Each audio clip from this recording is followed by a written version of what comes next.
भेटलो की मला आनंद होतो. पण एनिवेज नवीन लोकांना पण ही फिलिंग येईल लवकरच, जेव्हा आपली चांगली नवी मैत्री होईल तेव्हा. आणि एनिवेज जसं पण 9वीचा अभ्यास आपण परत लवकर सुरू करूच, तेव्हा तुम्ही जे लोक मला ओळखत नाही ते सगळे पुन्हा मला ओळखायला लागेल. तर सांगायचा मुद्दा असा, परीक्षेचा अभ्यास तुमचा कसा चालू आहे हे तुम्हीच मला सांगणार आहात. सोमवारी तुमचा पेपर आहे विज्ञानाचा आहे, मला कळलंय. मला माहिती आहे आपल्या केमिस्ट्रीचे सगळे तुम्हाला चांगले येतात, तरी पण तुम्हाला काही शंका मी तुम्हाला एक गुड न्यूज देऊ का? सांगा. टीचर, तुम्ही जो आम्हाला अणूंचे अंतरंग हा पाठ शिकवलाय ना, तर टीचर त्याच्यामधून ना आम्हाला खूप सारे काही येणार आहे. म्हणजे खूप त्याचे जे छोटे छोटे फॉर्म्युलेज आहेत ना ते येणार आहेत. आणि टीचर, तुम्ही जे सांगितलं ना की तुम्ही बघा आम्हाला 2 ते 3 व्हिडिओज दाखवले होते, त्याच्यामुळे ना मला असं वाटतंय की आम्हाला खूपच जास्त फायदा होणार आहे. कारण टीचर, आमच्या स्कूलमध्ये ना एक असे सर आहेत की ते ना म्हणजे आम्हाला थोडस असं सांगतात की विज्ञानामध्ये सायन्समध्ये काय येणार आहे. तर टीचर त्यांनी सांगितलं ना, तर तेव्हा टीचर मला इतका आनंद झाला, मी लगेच त्यांना आपल्या क्लासची रेकॉर्डिंग टाकली आहे. आणि त्यांनी तिकडून रिप्लाय पण केलाय की खरंच हे जे शिकवलंय ना याच्यापैकी तुला भरपूर सारा फायदा होणार आहे म्हणून. शाबाश, व्हेरी गुड. बरं, तुझ्या शाळेत जी कोणती मुलं आहेत सगळ्यांना हे ऍप्लिकेबल आहे, कारण ती ज्या शाळेत आहे त्या सगळ्या मुलांना सेमच पेपर येणार आहे. आपण धड्याच्या व्यतिरिक्त केलेलं नाहीये. थँक्यू टीचर, आम्हाला एवढं छान एक्सप्लेन करून देण्यासाठी. थँक्यू. ते तर माझं कामच आहे. माझ्या डोक्यात जे काही तुमच्या डोक्यात घुसवलं ना की मला बरं वाटतं, मग मला चांगली झोप येते रात्री. माझं काम तेच आहे की कठीण गोष्टी सोप्या करून सांगितल्या पाहिजे. विज्ञान हे कठीण नाहीच आहे, पण आपल्याला असं वाटतं ना की काही काही गोष्टी माहिती नसतात, त्या अशा कशा होत असतील, त्या भीतीपोटी किंवा माहीत नसल्यामुळेच आपण उगाच गैरसमज करून घेतो.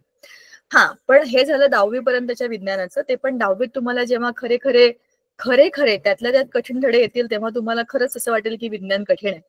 पण 11वी 12वी आणि त्याच्या पुढचं जे सायन्स, स्पेशल सायन्स स्ट्रीम घ्याल, तेव्हा तुम्हाला समजेल की 10वी पर्यंतचं विज्ञान म्हणजे एकदम ते असे चिल्ली पिल्ली टाईप होतं. ते काहीच नव्हतं. खरं जे आहे ते सगळं पुढे आहे. तर आता आपण त्याची तयारी करतोय, म्हणजे थोडंसं हार्डवर्क करावंच लागतं. सायन्स तुम्ही घेतलं तर त्याच्याकरता देअर इज नो एस्केप. पण आपल्या शाळेमध्ये छोटासा सिलेबस असतो, थोडंसंच असतं. ते नीट कळलं तर त्याच्याच बेसिसवर पुढचं सगळं आहे. म्हणून हे चांगलं लक्ष देऊन आपण केलं पाहिजे. आणि शाळेमध्ये असताना आपल्याला अनंत विषय असतात, म्हणजे विनाकारण आपल्याला भरपूर गोष्टींचा अभ्यास करावा लागतो. ऍक्च्युली त्याच्या मागचा उद्देश वेगळा आहे. तुम्हाला माहितीये का तुम्हाला एवढे सगळे विषय का असतात? चला आपण थोड्याशा वेगळ्या गप्पा मारू, मग तुमच्या अभ्यासाकडे येऊ. सांगा, का बरं तुम्हाला एवढे सगळे विषय आहेत? इतिहास, भूगोल, समाजशास्त्र, मराठी आणि आणखी कोणते कोणते दुसरे भाषा विषय? इंग्लिश. सांगा. मी सांगू इंग्लिश, मॅम, हिंदी, संस्कृत किंवा जर्मन, फ्रेंच मी सांगू असं मॅम असू शकतं. रुद्र. दर्शना तू आधी सांग. रुद्र तू नंतर सांग. दर्शनाला आधी सांगू दे. मॅम, जे सांग. नवीन नवीन विषय राहताना बा आपल्याला ते नवीन नवीन गोष्टी शिकण्यासाठी राहतात. पण मग इतिहास तर काय नवीन नाही. इतिहास घडून गेलेल्या गोष्टी आहेत सगळ्या, भूतकाळातल्या गोष्टी. त्या का शिकायच्या? मॅम, ते त्या आपल्याला शिकून काय माहित फायदा होणार आहे? पडतं बा आपल्या भूतकाळात काय घडलं होतं, आपल्याला माहित पडतं. पण मग त्याने काय होणार आहे? आपल्या आजच्या आयुष्यामध्ये काय बदल होणार आहे? त्याने घडून गेलं ते घडून गेलं, का शिकायचं?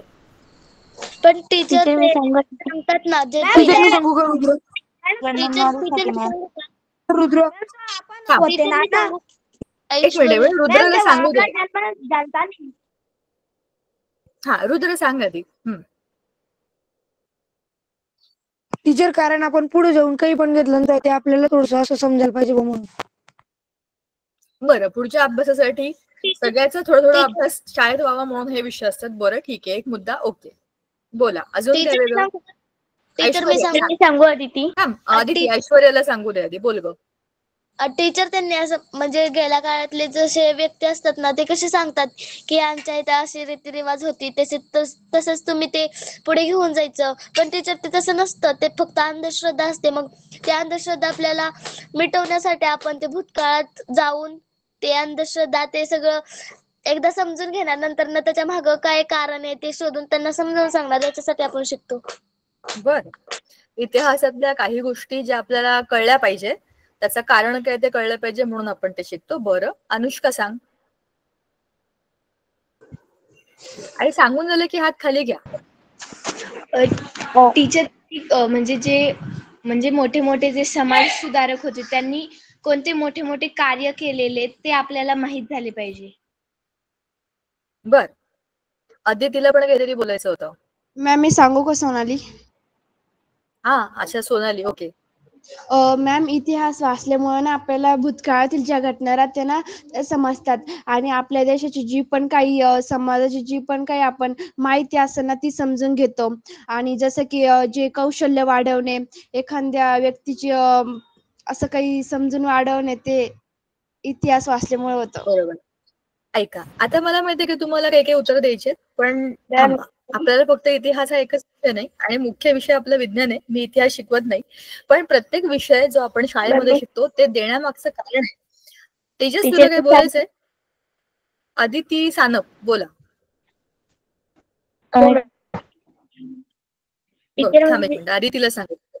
टीचर अदितीचं झाल्यावर मी सांगू अनुष्का. थांब, अदिती, मग तेजस, मग अनुष्का, मग थांबू आपण. हा, बोल अदिती. मग टीचर अनुष्का नंतर प्लीज मला चान्स द्या. जागृती. भारी, तिला बोलू दे. बरं थांब, बोल ग. टीचर म्हणजे असं मला वाटतं की शाळेमध्ये सर्व विषय दिले जातात, कारण की सर्व विद्यार्थ्यांची जी म्हणजे विचारशक्ती ती वेगवेगळी असते. सर्वांना प्रत्येकाला वेगळं काहीतरी फील्डमध्ये जायचं असतं. जसं की काही जणांना इंजिनिअरिंग साईडमध्ये जायचं असतं, काही यांना UPSC IPSC करायची असते, ज्याच्यामध्ये की हिस्ट्री वगैरे हा बेस असतो. तर म्हणजे प्रत्येक विद्यार्थ्याला त्याच्या बुद्धीशी अशी चालना मिळावी अशी प्रत्येक विषय शालेय शैक्षणिक जे कार्यकारी मंडळ आहे त्यांनी दिले. करेक्ट आहे. प्रत्येकाचा चॉईस वेगळा असतो, टेस्ट वेगळी असते, त्याप्रमाणे त्याला फूड सर्व करतात. तसंच आहे, करेक्ट आहे. तेजस, मग जागृती, पटकन. मॅम आपले पूर्वज कसे घडत गेले, त्यांनी काय महान काम केले, आपल्या महाराष्ट्राला कसं स्वातंत्र्य केलं, इंग्लंड विरुद्ध त्यांनी कसे केले, तसं मग ते इतिहास मध्ये पण सांगतात. बरोबर आहे, करेक्ट आहे. भूगोल मध्ये पण असते. बरोबर. जागृती. टीचर मी आहे आता अनुष्का. अनुष्का सांग. टीचर आपल्यासाठी सगळेच विषय महत्त्वाचे असतात, म्हणजे सगळेच आपल्याला चांगलं म्हणजे आपल्यासाठी ते सगळेच विषय महत्त्वाचे असतात. आणि त्याच्यामध्ये जर आपण इतिहास पाहिलं तर इतिहास म्हणजे हे आपल्या जे पहिले थोर व्यक्ती होऊन गेले त्यांचे महान कार्य, म्हणजे त्यांनी आपल्यासाठी काय कार्य केले. इतिहास कशासाठी असतो की त्या जे महान थोर मोठे हुतात्मे होऊन गेले त्यांनी आपल्यासाठी काय कार्य केले तो आदर्श पुढच्या पिढीने घ्यावा आणि तो लक्षात राहावा म्हणून इतिहास असतो. आणि टीचर विज्ञान जो असतो, विज्ञानामधून विज्ञानामधून आपला जगाकडे पाहण्याचा दृष्टिकोनही बदलतो आणि विज्ञानामुळे आपण वेगवेगळी कशाची पण निर्मिती करू शकतो आणि वेगवेगळे प्रयोगही करू शकतो. ओके, आता सगळे थांबा आणि जागृती बोल.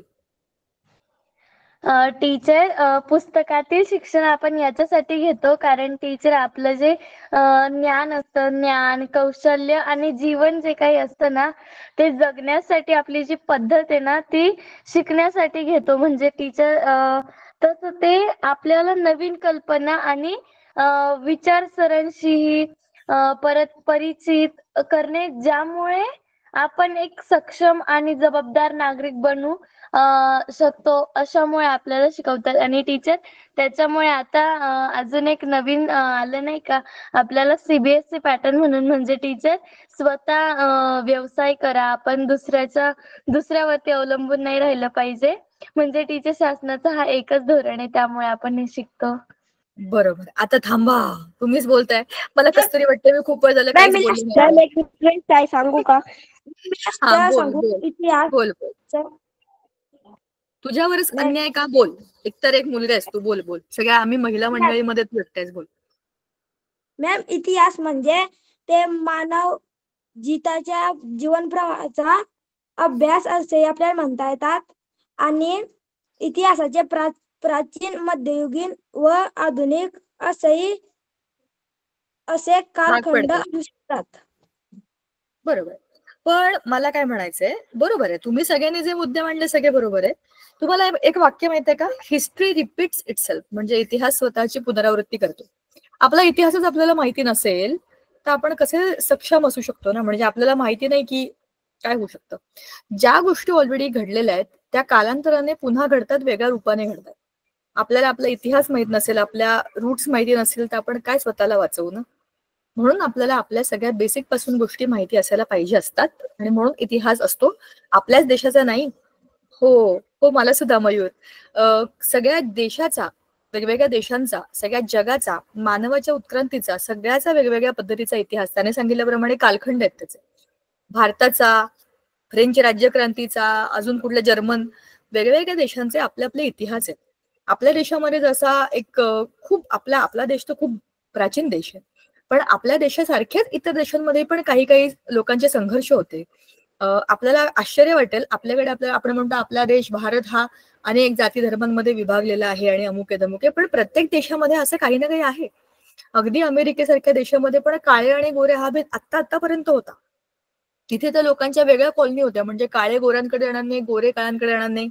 आणि गोऱ्यांच्या घरी राहणारे जे होते सगळे काम करणारे सगळे नोकर, म्हणजे त्यांनी विकत घेतलेले नोकर, असे सगळे काळे लोक होते. म्हणजे त्यात निग्रो ज्याला आपण म्हणतो, तर त्यांची काय चूक आहे, निसर्गाने त्यांना तसं बनवलंय. पण हा इतिहास आहे त्यांच्या देशाचा. सांगायचा मुद्दा असा की जगामध्ये काय घडलं आणि कशा पद्धतीने आज आपण इथे आलो हे आपल्याला इतिहासावरून कळतं. आणि जसं मी पुन्हा म्हणेन, हिस्ट्री रिपीट्स इटसेल्फ. आपल्याला इतिहास माहिती असायलाच हवा की कशानंतर काय होऊ शकतं याचा आपल्याला अंदाज असेल तर आपण स्वतःलाही वाचवू शकतो आणि इतरांनाही वाचवू शकतो. त्याच्यासाठी इतिहासाचा अभ्यास गरजेचा आहे. इतिहास फक्त एक विषय नाहीये, पाठांतर करून काहीतरी करून पेपर, कुठलाच विषय आपल्या धड्यातला किंवा आपल्या शालेय अभ्यासातला कुठलाही विषय उगाच आलेला नाही, त्याच्यामागे काहीतरी विचार आहे. भूगोलाच्या अभ्यासामुळे आपल्याला समजतं की भूगोल नावातच आहे, पृथ्वी गोलामध्ये कुठे कुठे काय काय आहे, कुठे कुठे क्लायमेट कसं आहे, कशामुळे काय काय होतं, कुठे कशा पद्धतीचे प्राणी राहतात, कुठे कशाला कोण जोडलेलं आहे, तुम्ही कसा प्रवास करू शकता, जलमार्ग, विमानमार्ग, सगळ्याचा अभ्यास भूगोलामध्ये होतो बघा. अंतर दिलेलं असतं त्या नकाशांमधले, तुम्हाला सूचींवरून भरपूर काय गोष्टी येतात. एकच मिनिट तेजस, तू व्हॉट्सअप कर, म्हणजे इकडे मेसेज कर, चॅटमध्ये टाक, मी वाचते. असाच आपलं नागरिकशास्त्र आपल्याला नागरिकांना माहितच नसतं. अजूनही खूप कन्फ्युजन आहे. विधानसभा, लोकसभा, राज्यसभा, अमुक तमुक तमुक तमुक, कोणाच्या निवडणुकीत काय होतं, कशाच्या निवडणुकीमध्ये कोण बाहेर येतं. खूप आपली जी लोकशाही आहे ही खूप क्लिष्ट आहे. पटकन बघून समजत नाही काय आहे, पण त्याचा अभ्यास केला, समजून घेतलं तर तो खूप टॉपिक इंटरेस्टिंग असतो. मग ह्या सगळ्याची सुरुवात शाळेमध्ये होते, म्हणून हे सगळे विषय असतात. आणि विज्ञान, जसं मी म्हटलं, विज्ञानाची जस्ट सुरुवात आहे. आपल्याला ही जी सुरुवात आहे ही 10वीला तुम्हाला गेल्यावर समजेल की 2 पुस्तकं आहेत, बरेच धडे आहेत, बरंच त्याच्यामध्ये काही काही आहे, आणि त्याच्यामधलं फिजिक्स खरं फिजिक्स आहे. जेव्हा तुम्ही त्याचा अभ्यास कराल तेव्हा तुम्हाला खरंच समजेल की हे it is not very simple. थोडं डोकं चालवावं लागतं, थोडा अभ्यास करावा लागतो आणि प्रॅक्टिस करावी लागते. आणि त्याच्या पुढचं फिजिक्स 11वी 12वीचं तर ते प्युअर फिजिक्स आहे. ते तुम्हाला तेव्हा समजतं जेव्हा तुम्हाला 10वीचं फिजिक्स समजतं. म्हणजे हळूहळू आपण तयार होतो. बघा ना, आपण जेव्हा चालतो तेव्हा छोटं बाळ असताना आपण एक पाऊल टाकतो, पडतो 10 वेळा, कोणतं धरतं आपल्याला, मग हळूहळू चालवतो, आपण धरून चालतो, आणि मग हळूहळू पावलं टाकतो, असे कसे चालतो, हातबीत वर करून, आणि मग नंतर धावायला लागतो. मग आपण सायकल पण चालवतो आणि स्वतःची नंतर गाडी पण चालवू शकतो. एकदा कॉन्फिडन्स आला उभं राहण्याचा, बॅलन्स करण्याचा, की आपण सगळ्या गोष्टी करतो. तेच शाळेमध्ये आपण करतो. ठीक आहे. आता तुमच्या धड्यांमध्ये तुम्हाला काही अडलंय का ते मला सांगा. आपण चर्चा भरपूर केली आहे, आणि या सत्राच्या शेवटी मी एक महत्वाचा मेसेज देणार आहे तुम्हाला परीक्षे संदर्भातला. ते मला तुम्हाला सांगायची गरज नाही, मला माहिती तुम्ही सगळे खूप चांगले आहात, शहाणी मुलं आहात तुम्ही. पण आता इन जनरल आपण आधी बोलूया की तुमच्या धड्यांमध्ये तुम्हाला काही कन्फ्युजन आहे का, आपण ते रिवाइज करायचं का, आम्ही जरा पुस्तक असं फिरवू का जरा पटकन, म्हणजे तुम्हाला जरा. हो मॅम. चालेल, 2 सेकंद मी पुस्तक ओपन करते, तोपर्यंत बोला. हा बोला, मी पुस्तक उघडेपर्यंत काय बोलायचंय बोला. बोल तेजस. मॅम, तुम्ही काय पुस्तकामधले काही क्वेश्चन ते सांगशान का आम्हाला, हिंट द्याशान का कोण क्वेश्चन पेपरमध्ये येतील? मी तुला खरं सांगू का तेजस, मी स्वतः पण जेव्हा अभ्यास केलाय ना, मी कधीच असं क्वेश्चन प्रमाणे अभ्यास केला नाहीये रे. मी पूर्ण धडेच लक्षात ठेवून अभ्यास केलेला आहे. त्याच्यामुळे कुठल्याही परीक्षेचं कुठलंही उत्तर मला यायचं, कारण की मी सगळंच करून जायचंय. आता धड्याखालचे जे प्रश्न आहेत तो पॅटर्न असतो, आणि प्रत्येक शाळेमध्ये कुठल्या ना कुठल्या वेगवेगळ्या पॅटर्नने प्रश्न येतात. तुमच्या शाळेमध्ये क्वेश्चन पेपरचा पॅटर्न काय आहे? मी तुम्हाला ती पीपीटी दाखवू का? आपल्या विज्ञानाचे पेपर जनरली काय काय प्रश्न असतात ते त्याप्रमाणे ऍक्च्युली तो वेगळा विषय आहे, पण चला आपण त्याच्यावरच थोडंसं डिस्कस करूया. आहेत का इकडे? नियती मॅमची परमिशन घेऊन मी जरा ते करते सुरू. नियती मॅम, पेपर पॅटर्न वरती आम्ही जरा डिस्कस करू का? मी माझी ती पीपीटी शेअर करते यांच्याबरोबर. नियती मॅम, आर यू देअर? वेल, ठीक आहे, मी दाखवते तुम्हाला. एक स्पेशल पीपीटी तयार केलेलीच आहे मी परीक्षेसाठीची. चला, हे तुम्ही म्हणाल काय काय तुम्ही आज सांगताय आम्हाला? अरे पण हे लय महत्वाचं आहे आयुष्यामध्ये. आम्ही असं नाही म्हणणार मॅम. खूप छान मी वाटतं. असं नाही म्हणणार मॅम. आम्ही असं नाही हो, म्हणणार. अरे काय माहितीये, तसं नाही म्हणत आहे मी. म्हणजे हे किती सोपं सांगताय तुम्ही असं तुम्हाला वाटेल, पण हे का करायचं, हे का बरं आपण याचा अभ्यास करायचा हे म्हणते मी. बघा, चला परीक्षेला ही मुलं बघा किती खुश आहेत. परीक्षेला चालली आहेत ती. अच्छा, परीक्षेला मी तुम्हाला नेत नाहीये, हा, मी फक्त माझं नाव टाकलंय, तुम्हीच तुमचं जाणार आहेत. बघा ते खुश आहेत पेपरला जाताना. असं असतो का आपण पिकनिकला जातो, चला पिकनिकला, चला खेळायला, असं जातो ना आपण. असे आपण जातो का परीक्षेला?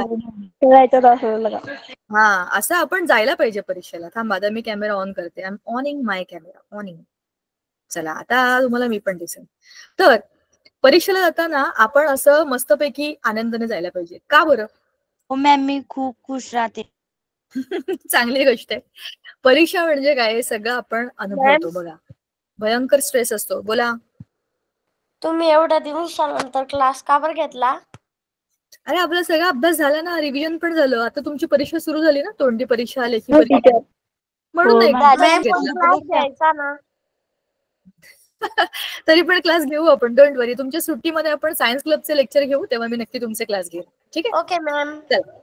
येस. आता परीक्षा म्हणजे काय बघा, हे असं करतो ना आपण, अशी थप्पीच्या थप्पी पुस्तकाची काढून ठेवतो. नवनीतचं पुस्तक, शाळेचं पुस्तक, 2-4 वह्या, मागच्या वह्या, सगळं काढून असं बसलेलं असतो. हे वाचतो, ते वाचतो. अरे बाप रे, डोक्यावर नुसती भेळ झालेली असते. कोणत्या धड्याचं काय, कोणत्या धड्याचं काय. 8वीत एवढं होत नाही. 8वीचे आपले धडे चांगले आहेत. आपल्यावर थोडी दया केली आहे त्यांनी पुस्तक बनवताना. पण हे होतं जेव्हा अनेक गोष्टींचा आपण एकत्र अभ्यास करतो. आणि आपली महाराष्ट्र स्टेट बोर्डची, तुम्ही सीबीएसईचा विषय काढलाच आहे म्हणून सांगते, महाराष्ट्र स्टेट बोर्डची पुस्तकं एवढी त्रासदायक नाहीयेत. परीक्षा पण आपल्या एवढ्या काही हेडेकवाल्या नसतात. पण सीबीएसईच्या पुस्तकांमध्ये खूप डोकं खपवावं लागतं, कारण की सरळ प्रश्न नसतात, शोधावं लागतं, ऍप्लिकेशन असतं. तर हे सगळं जे आहे ना, हे खरं मुलांच्या बाबतीत होतं, आपल्यालाही होतं. जे आपल्याला येत नाही, आवडत नाही, त्याचा अभ्यास करताना असे आपण बसलेलो असतो, आई शपथ हे पण वाचायचं, हे पण. एवढं सगळं वाचल्यानंतर हे काय वाचलं होतं मी, ते काय होतं ते लक्षात राहील का माझ्या? देवा मला मदत कर, अशी कंडिशन असते ना. आणि उद्या पेपर असताना आज रात्री असं, आई शपथ. काही मुलांच्या बाबतीत हे गणिताच्या बाबतीत होतं. गणिताचा पेपर खूप अभ्यास करतो आपण, प्रॅक्टिस करतो, तरी भीती असते मनामध्ये. गणित, उद्या गणिताचा एक हा पेपर झाला की मग माझी परीक्षा संपल्यासारखं मी एन्जॉय करेन, असं होतं ना. ती भीती असते. हो मॅम, सगळ्यात सोपा होतं ना. एवढं सगळं करून, बरोबर, एवढं सगळं करून फेल म्हणजे आजकाल कोणी फेल होत नाही रे. शिक्षकांना वाटलं ना तरी पण ते तुम्हाला पासच करतात, कारण की फेल करूच शकत नाही. तुम्हाला सगळ्यांना पासच करा सांगितलं एनिवेज. पण मला 21 मार्कांच्या वरच पाहिजे, नाही पेपर 8वीला फेल आहे. हो, कमीत कमी करायलाच पाहिजे. टीचर कमीत कमी 21 मार्काच्या मुली तर जायलाच पाहिजे. Yes ma'am. अरे मी सांगते का तुम्हाला, पेपरच असे बनवलेले असतात की मुलं असे चॅलेंज करतील, आम्हाला तुम्ही नापास करूनच दाखवा, असे पेपर काढलेले असतात. की कारण की ते बरोबर आहे, सगळ्यांना हळूहळू त्यांच्या स्पीडने यावं म्हणून, सगळ्यांना समान संधी मिळावी म्हणून पेपर असे काढलेले. पेपर जातो मॅम. 19-21 कोणता पेपर? कोणता मॅम? 21च्या वर सगळ्यांचा पेपर जातो, 20 मार्कांच्या वरतीच जातो. बरोबर आहे, सगळेच पास होतात. पण मी काय म्हणते, फेलचा अर्थ काय? ऐका, तुमच्या पिढीच्या म्हणजे तुमच्या लोकांच्या शाळेच्या स्पॅन मध्ये फेलचा अर्थ आहे कमी मार्क मिळणं.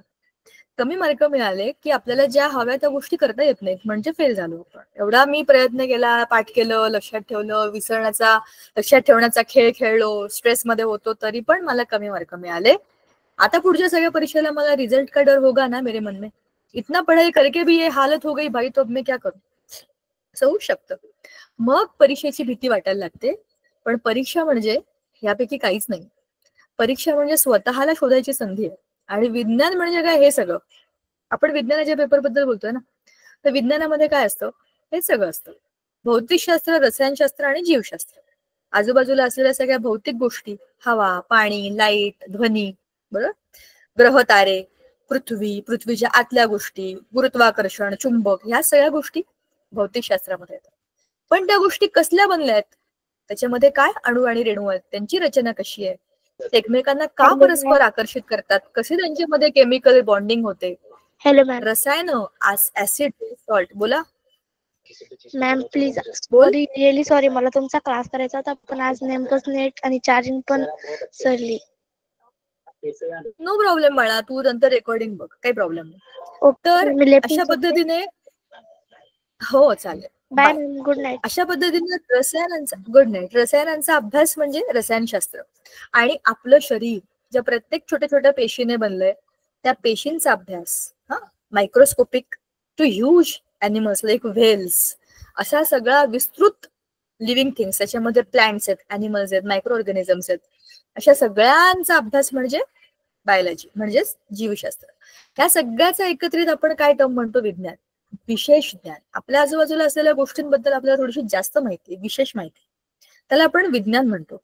मग विज्ञानाच्या परीक्षेच्या ह्याच्यामध्ये काय काय प्रश्न येतात. मग अशी मला कोणतरी विचारलं कोणते प्रश्न महत्वाचे आहेत, मला तर सगळंच महत्वाचं वाटतं. बघा, आपल्या ऍसिड बेस सॉल्ट मध्ये, प्लीज सांगते ना, मला इंग्लिश जास्त सोपं जातं, पण आधी ऐका.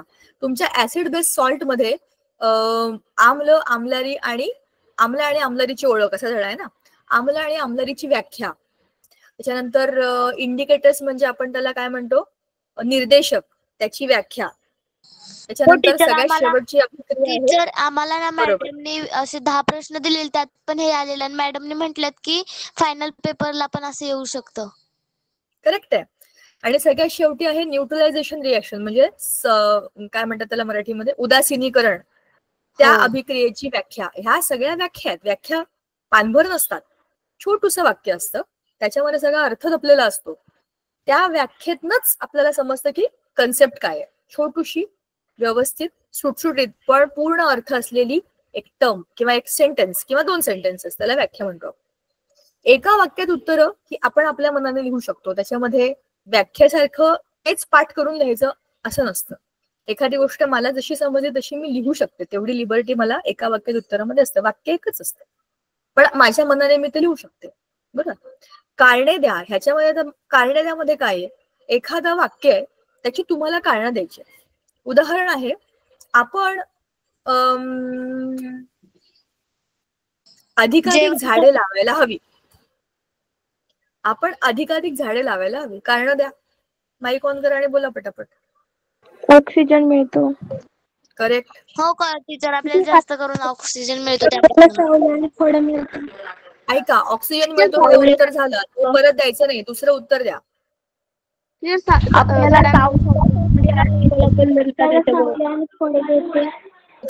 पाऊस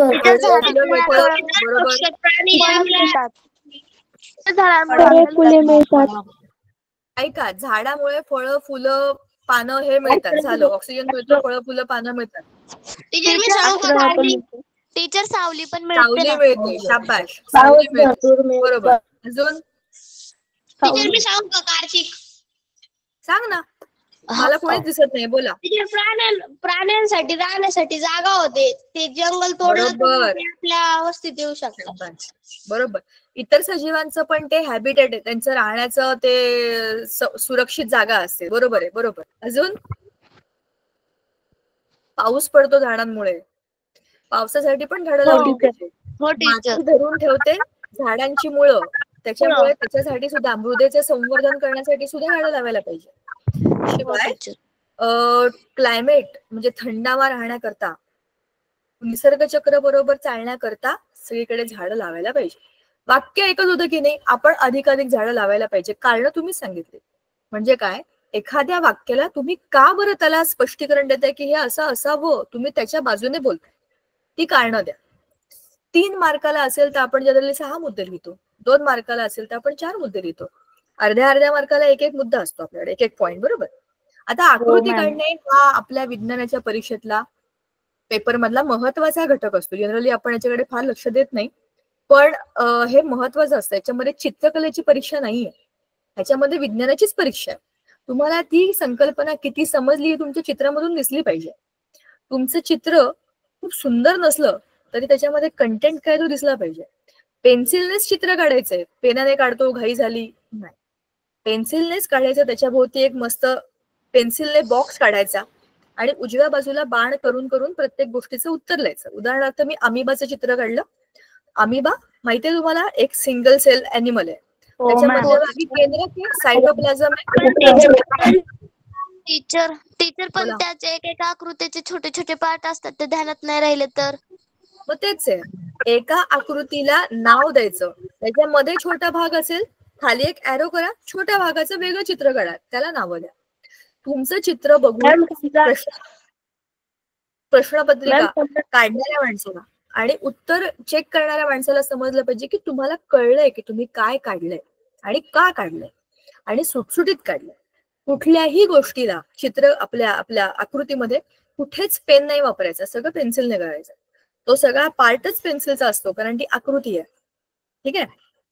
त्याच्यामध्ये खूप शेडिंग करू, कलर वापरू, क्रेयॉन वापरू, असं काही करायचं. आकृतीला नाव पण पेन्सिलनेच द्यायचे असतं ना. आणि टीचर म्हणजे टीचर पेपरात तर रंग वापरू देत नसतात आणि काहीच वापरायचंय. ते सांगते काय, चित्रकलेची परीक्षा नाहीये ती, कारण की त्याच्यामध्ये आपल्याला काहीतरी विचारलंय, त्यालाच आपल्याला दाखवायचंय. तुम्ही पेन्सिलने शेडिंग करू शकता. सायटोप्लाझम तुम्ही हळूहळू पेन्सिलने ड्रॉ करा त्याच्यामध्ये. तुम्हाला गरज नाही त्याच्यामध्ये क्रेयॉन वापरा, स्केच पेन वापरा, काहीच नाही. फक्त पेन्सिल वापरायची. बोला. क्वेश्चन पेपर मध्ये जर आकृती काढून द्यायला असली, एबी नाव द्यायला असलं तर मग फक्त नाव लिहायचे एबी टाकून. प्रश्न काय विचारले त्याप्रमाणे आपण लिहायचं. आकृती काढून नावे लिहा, आकृती काढून नावे लिहा, आकृती काढा तरीही नावे द्या. नावं द्यायचीच असतात. आकृती समोरचा का डोकं चालवेल तुम्ही काय काढलंय ते बघायला, तुम्हीच नावं द्यायला पाहिजे. बरोबर ना. आपण काय काढलंय याला आपण नाव द्यायला पाहिजे. समोरच्या माणसाचं काम सोपं करायचं. ऐका, सगळ्यात महत्वाची गोष्ट आयुष्यभर लक्षात ठेवा, पेपर चेक करणारा माणूस पण माणूसच असतो. तो पण घरी वैतागलेला असू शकतो, त्याच्या पण घरी काहीतरी भांडण झालेलं असू शकतं, आणि त्याच्यात त्याने तुमचा पेपर घेतला, सगळा राग तुमच्या पेपरवर निघेल. त्याचं काम सोपं करा, चांगलं अक्षर काढा, त्याला समजेल असं करा आणि त्याचं काम सोपं करा. चित्र काढलंय ना तुम्ही, काहीतरी काढलंय ना, आकृती काय काय काढलंय, हे आलं हे आलं हे आलं, तो बघेल अच्छा मुलाने चांगलं केलंय, प्रयत्न केलाय, ठीक आहे ना. ही काही चित्रकलेची परीक्षा नाहीये. काहीतरी काढलंय बरोबर, ठीक आहे, 4 पैकी 2.5 मार्क तर देऊ शकतो आपण याला. आपण मार्काचा विचार नाही करत, आपल्याला किती समजलंय हे व्यक्त करण्याकरता परीक्षा आहे. बरोबर की नाही. मग त्याचं काम सोपं केलं की आपलं काम चांगलं होतं.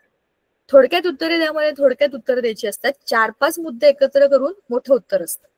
त्याच्यामध्ये पण महत्वाचं काय आहे की नक्की विचारलं काय आहे तेच लिहायचं. आजूबाजूचे भरपूर मुद्दे त्याच्यामध्ये येणार आहेत, जेवढे आवश्यक आहेत तेवढेच टाकायचं. खूप काही काही केलं, टाकत बसलात तर पुढच्या प्रश्नाच्या उत्तराला तुम्हाला वेळ कमी पडतो. आणि गणिती समीकरण तुम्हाला यावर्षी नाही येत मोस्टली, मला वाटते हार्डली 1 का 2 आहेत.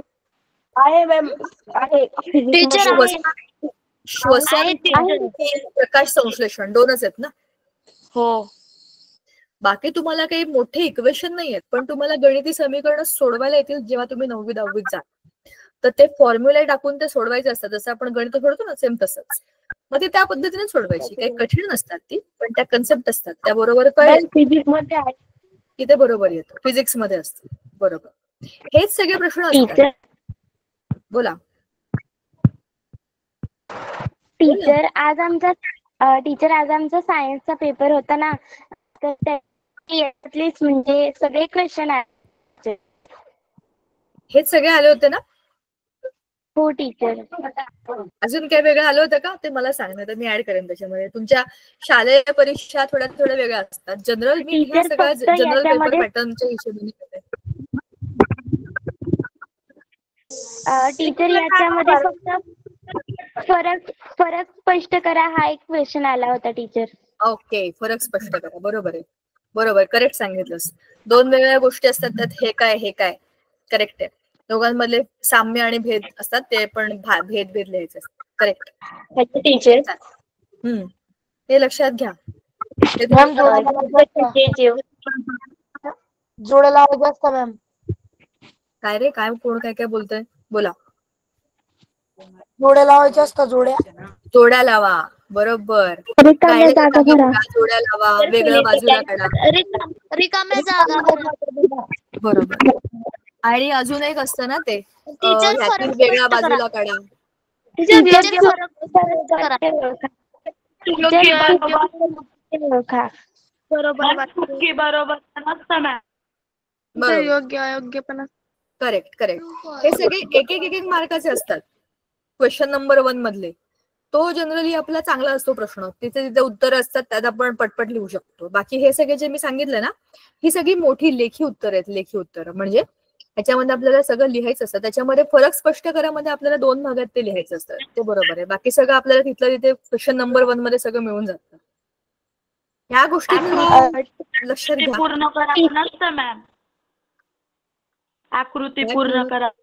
आकृती पूर्ण करा म्हणजे आकृतीचाच प्रश्न आहे हा वाला, है ना. आकृती काढा, आकृती पूर्ण करा, बरोबर. चला, पेपर लिहिताना लक्षात घ्यायचे मुद्दे. अक्षर, आपलं अक्षर आपल्यालाही वाचता यावं, इतरांनाही वाचता यावं, इतकं बरं असावं. सुंदर अक्षर हा खरा दागिना, पण सगळ्यांनाच तो परवडेल असं नाही. आणि आता 8वी 9वीत पण तो घेण्या इतका आपल्याकडे वेळ आहे का, विचार करा. अक्षर सुंदर असेल उत्तम, नसेल तर सध्या प्रॅक्टिस करा. सुट्टीमध्ये तुम्ही अक्षर सुधरू शकता, पण इतकंही हॉरिबल अक्षर काढू नये की समोरच्या माणसाला कळणारच नाही की हा अक्षर मधला र इथल्या शब्दात होता का तिथल्या शब्दात होता का, वाचायचं कसं.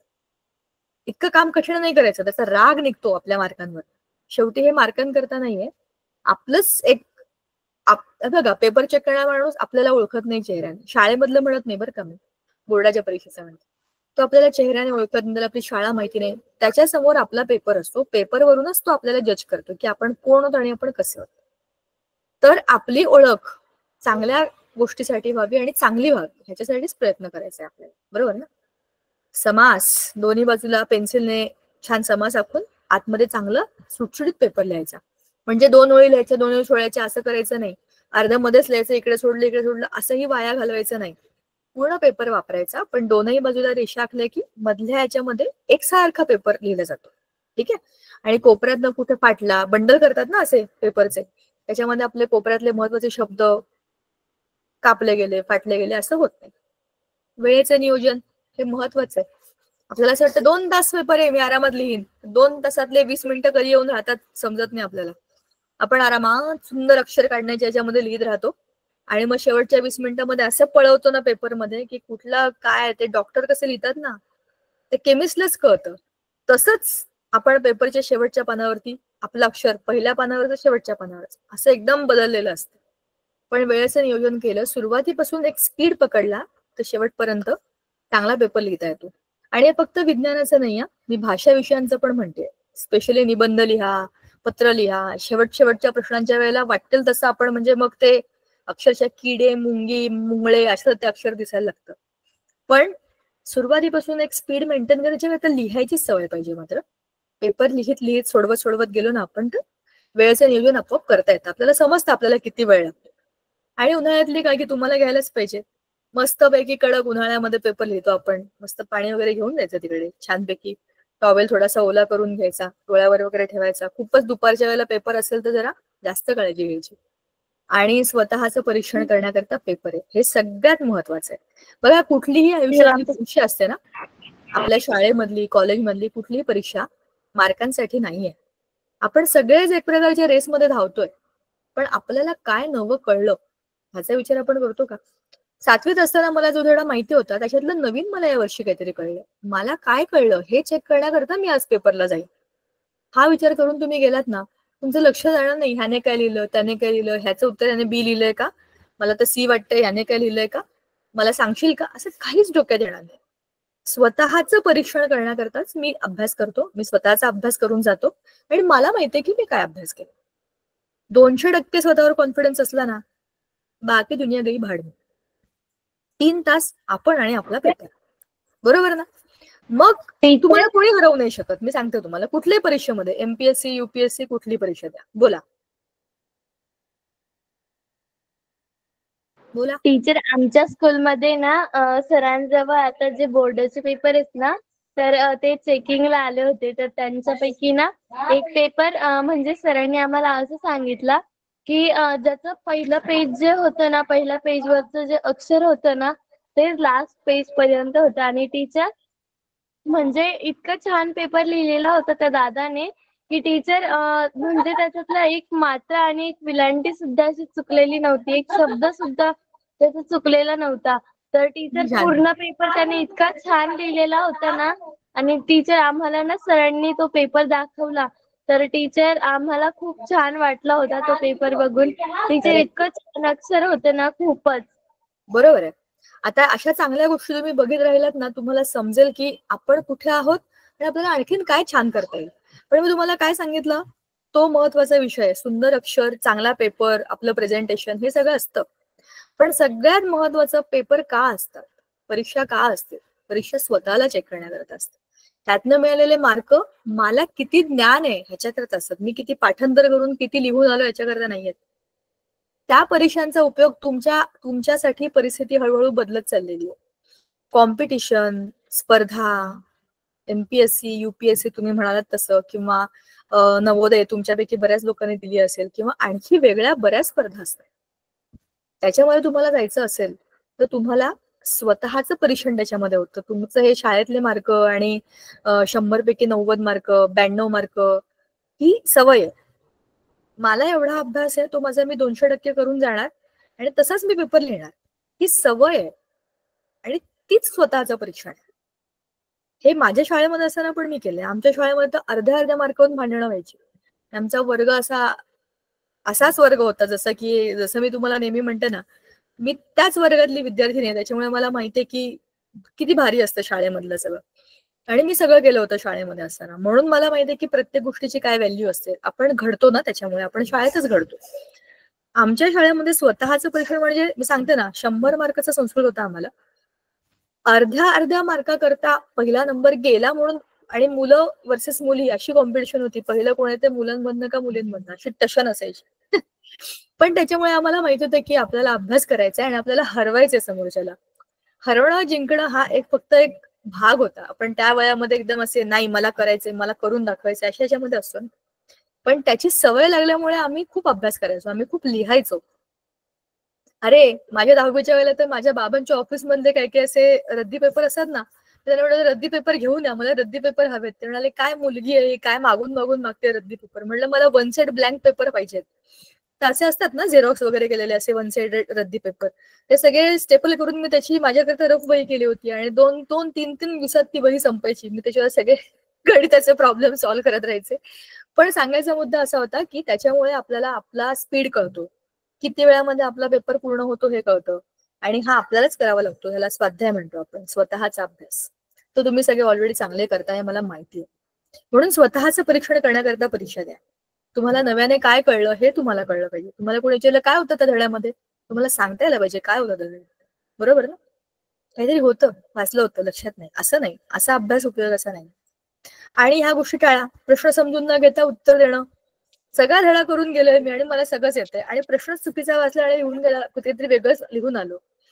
म्हणजे असं नाहीये की मला आलं नाही, पण शेवटी आपण सगळेच त्या कॉम्पिटिशन मध्ये आहोत ना, मग आपल्याला ते मार्क मिळणं गरजेचं आहे. आपण त्या चौकटीच्या बाहेर जाऊ शकत नाहीये. पण जायचं तर मग परफेक्ट जायचं, हो की नाही, पूर्ण तयारी करून उतरायचं त्याच्यावर. मग प्रश्न समजून उमजून काय विचारले, काय अपेक्षित उत्तरे तेच लिहायला पाहिजे. हवं तर 2दा वाचा. आणि ज्या बाबतीत तुम्हाला 100% कॉन्फिडन्स आहे तो प्रश्न आधी सोडवा. घाई गडबडीमध्ये पेपर सोडवणे हे कधी होतं मी सांगते. प्रश्न क्रमांक 1 ABCDE, प्रश्न क्रमांक 2 ABC, प्रश्न क्रमांक 3 ABCD असे प्रश्न असतात. प्रश्न क्रमांक 1 तर आपण लिहितो, फिल इन द ब्लँक्स वगैरे वगैरे पटपट होऊन जातं. क्वेश्चन नंबर 2 मध्ये ABC, A होतं, B होतं, C मध्ये 2च लिहायचे असतात, ते राहून जातं. आणि मग आपण क्वेश्चन नंबर 3 मध्ये जातो. आणि मग घरी आल्यावर कधी आई शपथ क्वेश्चन नंबर 2 मधला तर मी C लिहिलाच नाही. 2-3 पानांचा प्रश्नपत्र असतो ना. बोला, झालंय का असं? टीचर सॉरी माझी बॅटरी लो होते, मग मी लेफ्ट होऊ शकते का? ओके, येस, होऊ शकतेस. टीचर दुसरा क्लास पण होणार आहे का? मॅम मला माहिती नाही, 8:30ला होणार आहे वाटतं. ठीक आहे teacher, bye, good night. Bye bye, good night. तर असं करायचं नाही. बोला बोला. एमपीएससी युपीएससी किती मार्काचे असते? मला माहिती नाही ग. मला वाटतं त्याचे पण त्याचे टप्पे असतात. Level 1, level 2. टीचर 90 मार्कांची. 90? बर. नाही सोडून सांगते टीचर मी तुम्हाला. जास्त असेल. अरे 90 पहिला पेपर जो असतो ना, 90 प्रश्न असतात. अरे वेगळे वेगळे त्याचे टप्पे असतात. पहिला पेपर, मग दुसरा पेपर, मग इंटरव्ह्यू, असं त्यांचं स्क्रीनिंग असतं. वेगळे वेगळे असतात. फिजिकल पण असतात त्याचे. बरं, ते मी तुम्हाला सांगते सगळं. पण घाईघाईमध्ये गडबडीमध्ये आता आपण आपल्या परीक्षेच्या अभ्यासाचं म्हणतोय. सगळ्या प्रश्नांमधले सगळे उपप्रश्न सोडवायचे. काही गडबडीमध्ये सोडून यायचं नाही. पेपर सोडवायचा आहे, सोडायचा नाही. टीचर आणि आम्ही आता आजूबाजूला एमपीएससी ला बसलोय ना, 100 मार्काचा पेपर आहे एक. हो ना. बर.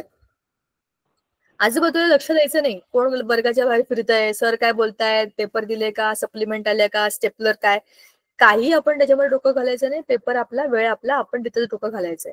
ठीक आहे. विनाकारण घाबरून येत असलेल्या प्रश्नांची उत्तरं चुकवणं हे तर खूपदा होतं.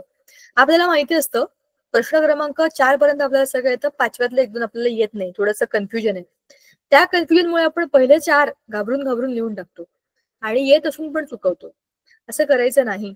शांततेने सगळं सोडवायचं. जे येत नाही तिला बघायचंच नाही थोड्या वेळ. शेवटचं पान आहे, नंतर बघायचं. वेळेकडे लक्ष न देता पेपर सोडवणं. आरामात टंगळ मंगळ करत पाणी प्या, हे करा, ते करा, हा पेन, तो पेन असं करत बसतात. मग शेवटी पळवतात पेपर. असं करायचं नाही. आणि सूचना नीट न ऐकणे. प्रिंटिंग मिस्टेक झालेली असते पेपरमध्ये, ती ऐकतच नाही. काहीतरी चुकीचंच ऐकतात, काहीतरी चुकीचंच करतात. आणि प्रश्न काय सांगितला होता, त्यात रिपेअरमेंट काय होती, काही कळत नाही. चुकीच्याच गोष्टी फॉलो करून पेपर चुकीचा सोडवतात. असं सूचना नीट न ऐकल्यामुळे मुलं करतात. असं न करता ऐकायचं. आजूबाजूला काय चाललंय त्याच जगातच राहायचं असतं, पण तरी आपलं डोकं आपल्या पेपरमध्ये घालायचं असतं. ह्या सगळ्या गोष्टी टाळायच्या आणि मग आपल्याला पेपर चांगला जातो. सांगायचा मुद्दा ह्या सगळ्या गोष्टी आहेत. पण ऑन फील्ड जे काय होतं, जे काय बॅटलमध्ये असतं, ते आपल्याला आपलं फेस करावं लागतं. आणि प्रत्येक परीक्षा वेगळी असते आणि प्रत्येक परीक्षेतले अनुभव वेगळे असतात. शेवटी एवढं सगळं करून पण मार्क किती मिळतील माहित नाही. आणि ते आपल्या हातात नाही, तो आपला प्रांतच नाही. आपलं काम आहे आपली तयारी 100% करणं. ते झालं की सोडून द्यायचं. आणि जे काही मार्क असतील ते विचार करायचे की हे आपल्याला हवे तसे होते का नाही. मग काय चुकलं असेल आपलं, कुठं चुकलं असेल. शक्यता असेल तर चेक करून बघायचं, नसेल तर ऑल राईट एक्सेप्ट करायचं, पुढे जायचं. शाळेतल्या परीक्षा आयुष्याचा शेवट नाही. त्याच्यामुळे तयारी करून उतरणं एवढं आपल्या हातात आहे, तेवढं आपण करायचं. ठीक आहे. कोणाला काही बोलायचंय का आपण थांबूया? मॅम पीएस बनायला सायन्स घ्यावा लागत का? मला असं वाटतं आर्ट्स घ्यावं लागतं. ऍक्च्युअली तुम्ही चुकीच्या माणसाला हा प्रश्न विचारताय. एमपीएससी युपीएससी मी तुम्हाला विचार करून सांगेन, कोणाला तरी विचारून सांगते. तो माझा प्रांत नाहीये. एनिवेज मी तुम्हाला चुकीचं काही सांगणार नाही. पण टीचर आपल्याला टिकरेशनमधून करता येतं. सायन्स, आर्ट्स, कॉमर्स मधून करता येतं. कोणत्याही सब्जेक्ट मधले ग्रॅज्युएट चालतात त्याला, ते मला माहितीये. पण सायन्सच घेतलं पाहिजे असं काही कंपल्शन नाहीये. सायन्सच घ्यायचं असेल तर तुम्हाला बाकी जगात कठीण गोष्टी करायला खूप स्कोप आहे. त्यामध्ये एमपीएससी युपीएससी बरंच आणि ते करायचं असेल तर तुम्ही आर्ट्सला जाऊ शकतात किंवा कॉमर्सला जाऊ शकतात. ते बेटर पडतं. Energy saver. माझं पण एनर्जी काय व्हायला लागेल. टीचर बोला. टीचर, जर आपल्याला डॉक्टर मध्ये जायचं असेल तर आपल्याला सायन्सच घ्यावं लागेल ना? येस. कॉमर्स घेऊन आपण डॉक्टर होऊ नाही शकत ना. मग आपण डॉक्टरकडे असलेले पैसे चेक करत बसू कॉमर्सला गेलो तर. पेशंट चेक करायचे असतील तर डॉक्टरच व्हावं लागेल. त्याच्यासाठी बायोलॉजीचा अभ्यास करावा लागेल. त्याच्यासाठी सायन्सच घ्यावं लागेल. चला, भेटायचं पुढच्या वेळेला. धड्यांचा चांगला अभ्यास करणार आहात तुम्ही. बेस्ट ऑफ लक. छान पेपर लिहा. आमचा सोमवारी पेपर आहे.